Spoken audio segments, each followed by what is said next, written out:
पाठ 5 मानवाची वाटचाल. आतापर्यंत आपल्याला कळलं की एप वानरापासून उत्क्रांत होत आदिमानव निर्माण झाला. पुढचा टप्पा म्हणजे आदिमानवानी हातांचा उपयोग करून हत्यारांची निर्मिती करायला सुरुवात केली. हातांचा कुशलतेने वापर करणारा मानव म्हणून आता आपण त्याला म्हणायचं कुशल मानव.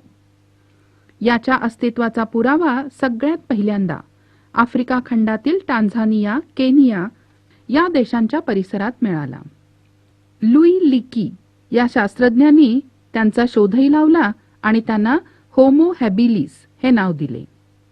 लॅटिन भाषेमध्ये होमो म्हणजे मानव आणि हॅबिलिस म्हणजे हातांचा कुशलतेने वापर करणारा. हा कुशल मानव 2 पायांवर उभा राहून चालू शकत होता, पण त्याच्या पाठीचा कणा पूर्ण ताठ नव्हता, त्याला थोडासा बाक होता. या मानवाचा मेंदू एप वानरापेक्षा अधिक मोठा होता, पण त्याच्या चेहऱ्याची आणि हातापायांची काही वैशिष्ट्ये मात्र एप वानरासारखीच होती. कुशल मानवाने बनवलेली हत्यारं मोठ्या प्राण्यांची शिकार करायला योग्य नव्हती, तर त्यांचा उपयोग मांस खरवडणं, हाडांच्या आतील मगज मिळवण्यासाठी हाडं फोडणं इतपतच होत होता. म्हणून आपल्याला असं अनुमान काढता येतं की तो बहुधा स्वतः मोठे प्राणी मारत नव्हता, तर इतर प्राण्यांनी केलेल्या शिकारीतलं जे उरलं सुरलं मांस होतं तेच तो खात असावा. जास्तीत जास्त छोट्या प्राण्यांची शिकार करत असावा किंवा खाण्यासाठी पक्ष्यांची अंडी, फळं, कंदमुळं गोळा करत असावा. त्यानंतरचा पुढचा टप्पा म्हणजे ताठ कण्याचा मानव. इरेक्टस म्हणजे ताठ उभा राहणारा, म्हणून या मानवाचं नाव होमो इरेक्टस. याचा मेंदू कुशल मानवाच्या तुलनेने अधिक विकसित झाला होता आणि हा समूहाने राहत होता. जंगलात बऱ्याच वेळेला वणवे लागायचे. हे बघून मानवाला अग्नीची ओळख झाली होती आणि झाडांच्या जळत्या फांद्या आणून या अग्नीचा वापर कसा करायचा हे तंत्र ताठ कण्याच्या मानवाला बहुतेक कळलं असावं. त्या काळामध्ये पृथ्वीवरचा फार मोठा प्रदेश पूर्णपणे बर्फानी भरलेला होता. त्यामुळे हवामान अतिशय थंड होतं आणि अशा वातावरणात टिकून राहणं या मानवाला शक्य झालं ते फक्त अग्नीचा वापर केल्यामुळे. पण त्याच वेळेला अग्नी निर्माण कसा करायचा हे मात्र त्याला कळलेलं नव्हतं. ताठ कण्याच्या या मानवाची हत्यारं पूर्वीपेक्षा अधिक प्रमाणबद्ध होती. तो हात कुऱ्हाडीसारखी हत्यारही बनवायला लागला होता आणि याचे अवशेष आणि त्यासोबतची त्याची हत्यारं आफ्रिका, आशिया आणि युरोप या खंडात सापडली. यानंतरचा पुढचा टप्पा म्हणजे शक्तिमान मानव. याची शरीरयष्टी धिप्पाड होती आणि याचे अवशेष सगळ्यात पहिल्यांदा जर्मनी या देशातील निअँडरथल इथं मिळाले, म्हणून तो निअँडरथलमॅन या नावाने ओळखला जातो. याचा मेंदू ताठ कण्याच्या मानवापेक्षा अधिक विकसित होता. हा प्रामुख्याने गुहांमध्ये वस्ती करायचा आणि दगडाचे गोटे आणि गोटेतासून निघालेले छिलके अशा दोन्हीपासून वेगवेगळ्या आकाराची हत्यारं बनवायचा. उदाहरणार्थ लांब हाडाच्या किंवा लाकडाच्या दांड्यावर बसवून भाला आणि कुऱ्हाड बनवणे. हा मोठ्या प्राण्यांची शिकार करायचा आणि चामड्यावरील मांस खरवडण्यासाठी दगडाच्या छिलक्यांपासून केलेल्या तासण्यांचा उपयोग करायचा. तो चामड्याचे कपडे वापरायचा.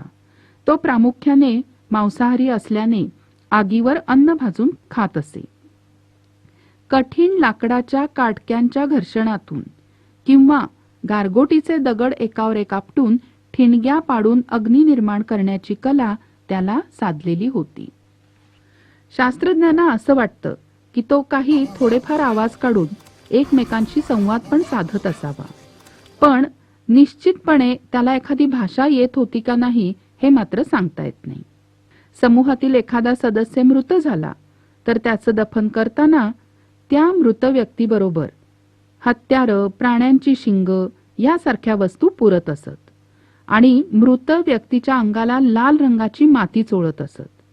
त्यावरून असं वाटतं की शक्तिमान मानवांच्या काळात मृत व्यक्तीला कसं दफन करायचं याचे काहीतरी विधी ठरवलेले असावेत. काळाच्या ओघामध्ये शक्तिमान मानवांपैकी काही आफ्रिकेतून बाहेर पडले आणि युरोप, आशिया या खंडांपर्यंत आले. साहजिकच त्यांना भिन्न वातावरणाला तोंड द्यावं लागलं आणि त्यामुळे जगण्याच्या आणि अन्न मिळवण्याच्या नवीन पद्धती आत्मसात कराव्या लागल्या.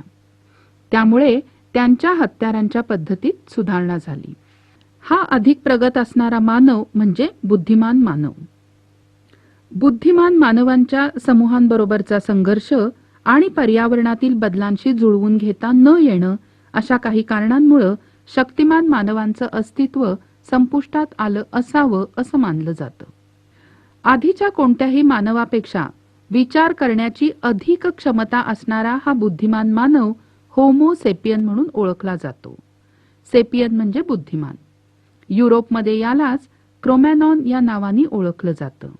याचे अवशेष आफ्रिका, आशिया, युरोप या खंडात सापडले. दगडाची छोटी पाती काढून ती हाडाच्या किंवा लाकडाच्या खाचेत बसवून तो हत्यार तयार करी. उत्क्रांतीच्या प्रक्रियेत बुद्धिमान मानवाचं स्वरयंत्र पूर्णपणे विकसित झालं आणि ध्वनीच्या बारीक सारीक बारकाव्यांसह विविध उच्चार तो करू लागला. त्याच्या जबड्याची आणि तोंडाच्या आतील इतर स्नायूंची रचनाही विकसित झाली आणि त्याला लवचिक जीभ लाभली. त्यामुळे मनातल्या भावना आणि दृश्य वस्तूंचं त्याला आकलन होऊन तो त्यांना शब्दरूपही द्यायचा आणि उच्चारही करू शकायचा. म्हणजेच त्याच्याजवळ विकसित भाषा पद्धती होती. त्यामुळे तो चित्र काढू लागला आणि कलात्मक वस्तू बनवू लागला. म्हणून त्याला बुद्धिमान मानव किंवा विचार करणारा मानव असं नाव दिलं गेलं. जेव्हा ह्याची वैचारिक क्षमता आणखीन प्रगत झाली तेव्हा त्याला प्रगत बुद्धीचा मानव म्हणजे होमो सेपियन सेपियन म्हणायला लागले. त्याची आकलन क्षमता आणि मेंदूची क्षमता आणखीन विकसित झाली. हा मानव म्हणजेच आपण. माणसाचं रंगरूप, आरोग्यविषयक वैशिष्ट्य या बाबी त्याच्या पूर्वजांशी साम्य दर्शवणाऱ्या असतात.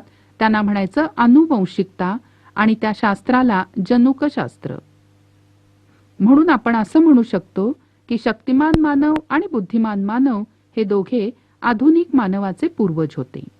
इसवी सन पूर्व सुमारे 11,000 ते इसवी सन पूर्व 10,000 या सुमाराला आधुनिक मानवांनी पशुपालन आणि शेतीचं तंत्र विकसित केलं. तंत्रज्ञानात सुधारणा केल्या. तो अधिक स्थिर जीवन जगू लागला.